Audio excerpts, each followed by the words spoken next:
with the defense coordinator about their performance last week, because the feeling was that it was a good, solid performance. They did what they needed to do to get the job done and get the win, but definitely a few lapses that they're looking to correct.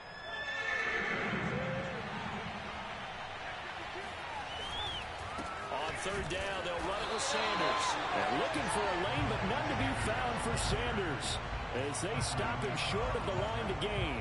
A loss of a yard, and it brings up fourth.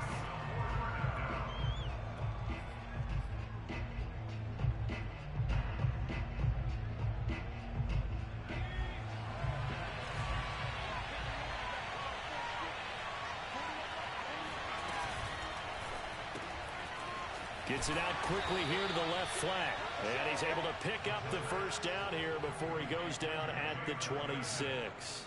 Just a gain of 3, but they'll certainly take it as they convert on fourth down.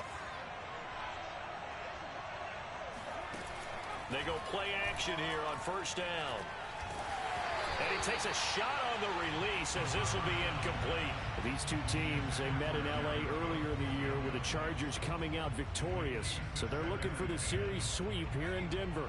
Once again, they'll come up on the 26-yard line, 2nd and 10.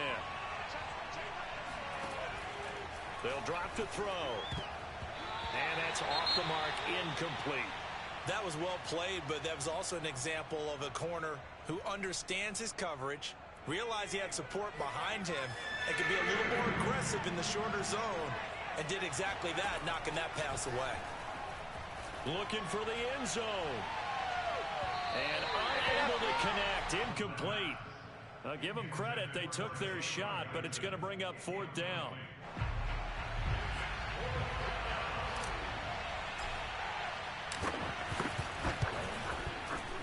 And his kick is indeed good. And the Chargers grab themselves a 3-0 lead. In the end, the opening drive, Charles, does yield points. Maybe not the touchdown that they wanted, though. Yeah, but bottom line, they wanted to get something out of that drive, and they did that. 3 points, they won't turn that down at all. And this will not be returnable. It's out of the back of the end zone for a touchback.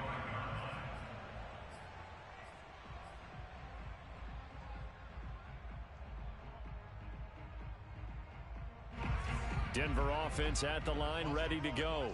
They threw an interception the first time they had the football, only gave up 3 points off of that, so it shouldn't be a difficult hole to overcome. It really shouldn't, as long as they're not listening to the chatter coming from the other side, because when you throw a pick, look, I know defensive backs, they have a tendency to be a little bit loud after they take one away, but they also have a tendency to gamble a little bit more, thinking they'll get a second one. Maybe they can take advantage of that with some double moves. Throwing again on 2nd and 10. Lock. Got an open man here, and it's K.J. Hamler. And he gets this one just shy of the 40, down at the 39. Give him 14 yards there and a Denver first down.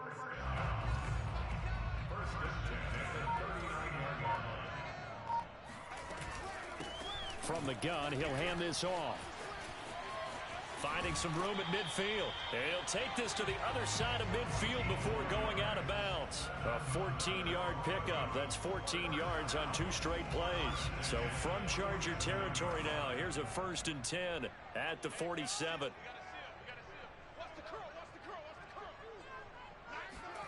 Now a play fake, and here's Locke. He rifles one that's intercepted. Derwin James with a pick. The 20, 10, and he brings this one back. It's a pick 6 and a Charger TD.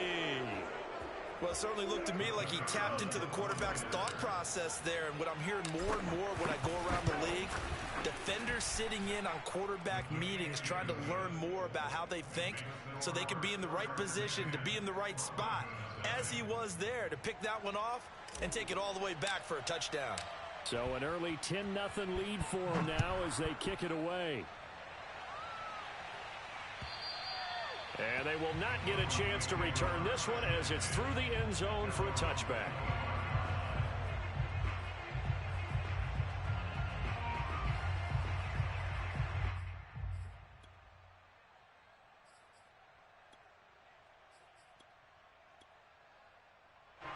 The Broncos onto the field, ready to start their next drive.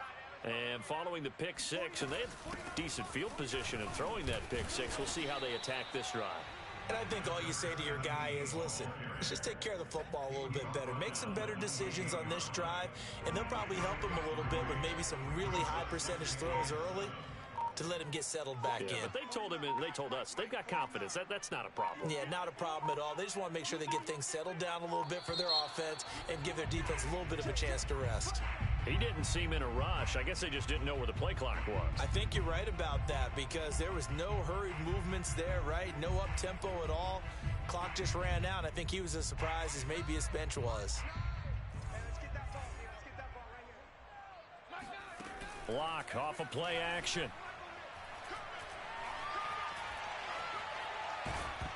It's incomplete. Took a shot, couldn't connect. I may be an analyst, but I'm also a fan. I love it when people take the big shots downfield, but he was under a lot of duress, and I think that forced the incompletion downfield. Didn't have a real good chance to find his target. An incomplete pass on that last play, and that means they'll need to come up with something here on third down. Here's Locke to throw. He's going to wind up and air it out. And Locke throws another one. It's intercepted. Picked off near the 42. And he brings this one back. It's a pick six and a Charger TD. A big play there by the rookie. An interception followed by the return for 6 points. And if you want to be accepted by your teammates and coaching staff, make plays like that. And he clanks it off the right upright, and it's no good.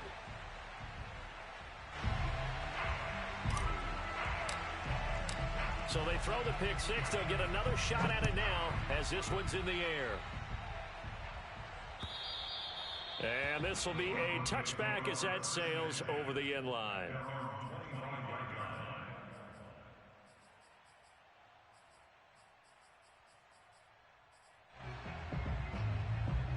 Denver offense at the line, ready to go.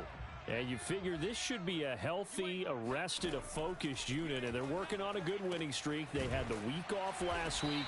This is really a team, Charles, that should be in top 4.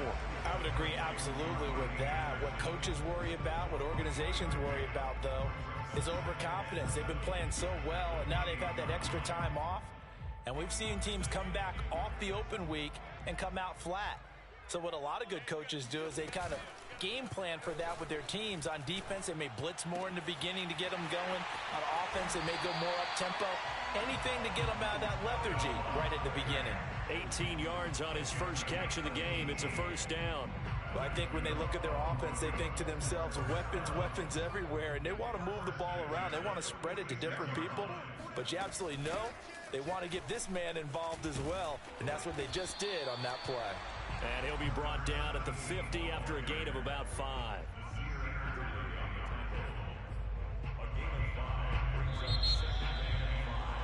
16-0. That's the score after 1 on EA Sports.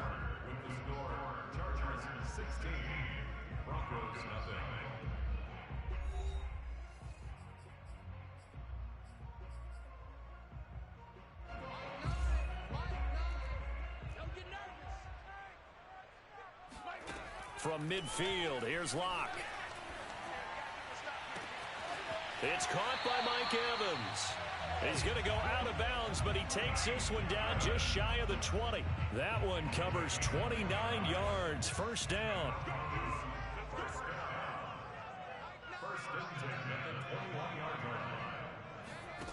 Throwing now is Locke. He's going to take a shot for the end zone. And this is incomplete. Oh, he had 6 points right in his hands, but could not hang on. Now, these two teams, you might recall, met back in mid-season, week 8 to be exact. And it was the visitors getting the win there, so they'll be looking for the sweep back here at home. Here's a throw to his running back. It's complete. And they'll get this down to the 10. It's a good gain of 11. Sets him up first and goal. Locke working out of the gun. Flushed out right. And this is caught for a Bronco touchdown. Mike Evans, his 5th touchdown now on the year. And the Broncos get a bit closer. Extra point from McManus is good. And that trims the lead down to 9.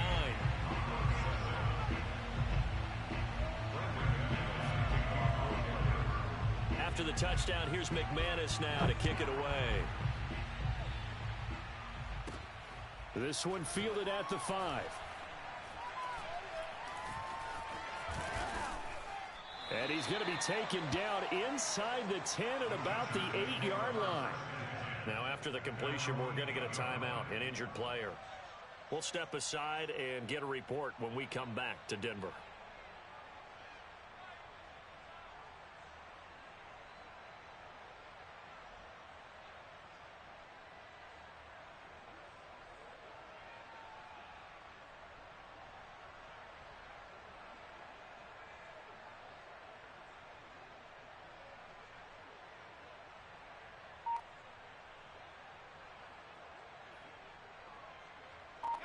The Charger drive about to get going.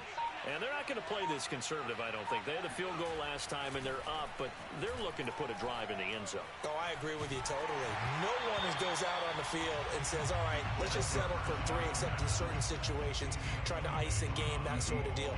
Most of the time, it's end zone, and that's what you're thinking, and I believe that's exactly what they're thinking as they begin this one. Yeah, no quarterback ever goes out there saying, hey, let's get 3, right? Not one that I've ever met. Here's 2nd and 10.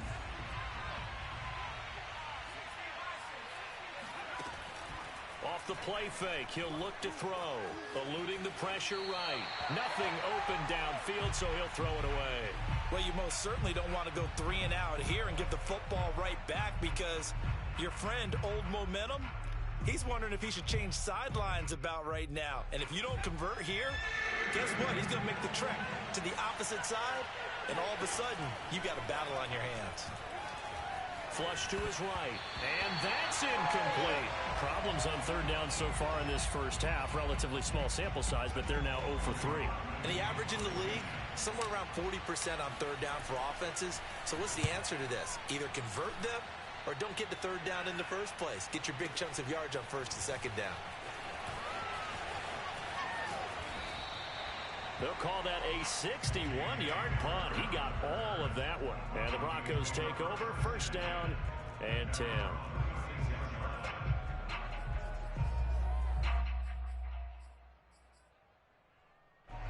The Broncos onto the field, ready to start their next drive. And that last drive, a long drive, but not just that. They had a great air attack going. Do they stick with that? I would think that they would, because if they were confident enough to do it on the last drive, starting backed up in their own territory, why would you change anything? They've got to be confident about what they're presenting and continue to do so. Yeah, because the secondary, they really look clueless. And that was amazing because that drive went and went, no adjustments, and no big plays by the defense to knock the ball away. Here's a pass swung out left to his running back. And he'll get 7 yards from the 17 to the 10 before he's taken down. And we see another pitch and catch there to the running back. This position just continues to evolve. They become just as critical to the passing attack as a lot of receivers, tight ends, because their ability to make people miss in the open field can really generate big plays for an offense. Throwing again on 2nd down. Locke. He's going to flip one out here to his running back. Touchdown! A great play there. Hitting double digits with his 10th touchdown of the season. And the Broncos draw a bit closer.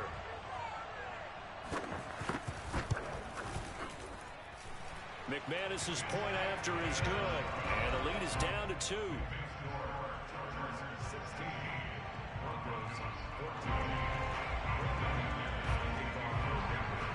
After the touchdown, here's McManus now to kick it away. And that one will bounce out of the back of the end zone, so we will start here at the 25.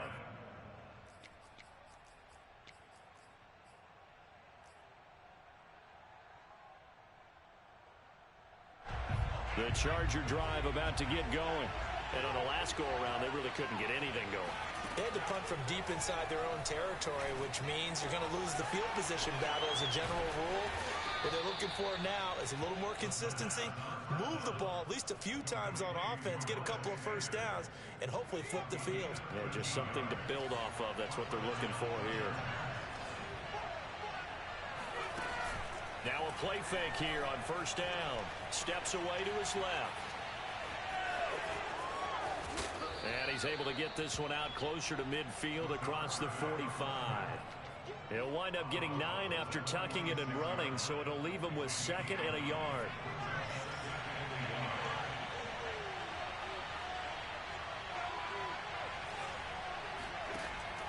Back to throw here. Escaping the pressure right. Throwing right, and that's complete. And this is going to be another first down as they'll make the tackle at the Broncos' 34-yard line. The Chargers passing game rolling a bit here. They've got another first. So a 1st and 10 now in Denver territory at the 34. On play action, they'll throw. Flushed out right. And this is Cook with a grab. And he'll lose yardage on the play back at the 37-yard line. But despite the completion, they're going to wind up losing 3 there. 2nd down.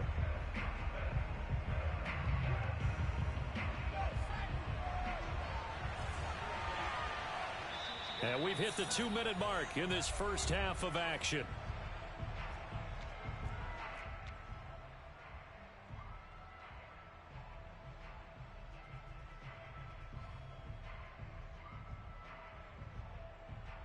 $13 yards remaining on 2nd down.